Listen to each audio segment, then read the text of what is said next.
Procedure স্টেশনগুলোর মধ্যে একটি হলো show and mention the movements of recti muscles on your right or left eye. তাহলে চলো কিভাবে করা যায় দেখি। আমি এখন রেকটাই মাসলগুলোর অ্যাকশন দেখব আমার রাইট আই বলের এখানে। তো প্রথমে আমি আপওয়ার্ড উপরের দিকে তাকাবো এবং একটু মিডিয়ালি তাকাবো।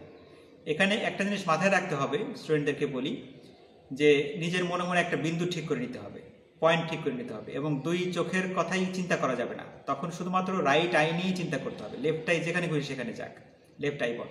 তো আমি যদি উপরে তাকাই, ঠিক আছে, আবার যখন একটু মিডিয়ালি তাকাতে যাচ্ছি তখন কিন্তু আমার লেফট আই বল কিন্তু অন্যদিকে চলে গেছে, যাক অসুবিধা নাই, আমি রাইট আই বলের মুভমেন্টটা দেখছি, এজন্য একটু উপরে মানে উপরের দিকে এবং একটু মিডিয়ালি একটা বিন্দু ঠিক করে নিয়েছি জানালার দিকে। এখানে সুপিরিয়র রেকটাস মাসলটা ফাংশন করছে, এটা আমি পরীক্ষা করলাম। এরপরে আমি আমার কর্নিয়াটাকে বা মানে আইবলটাকে নিচের দিকে মুভ করাবো এবং একটু মিডিয়ালি একটা বিন্দু ঠিক করে নেব, ফ্লোরের দিকে একটা বিন্দু ঠিক করে নেব মনে মনে। রাইট আইয়ের মুভমেন্ট দেখাচ্ছে। এখানে আমার ইনফিরিয়র রেকটাস মাসলটা আমি ফাংশনিং আছে কিনা সেটা দেখলাম।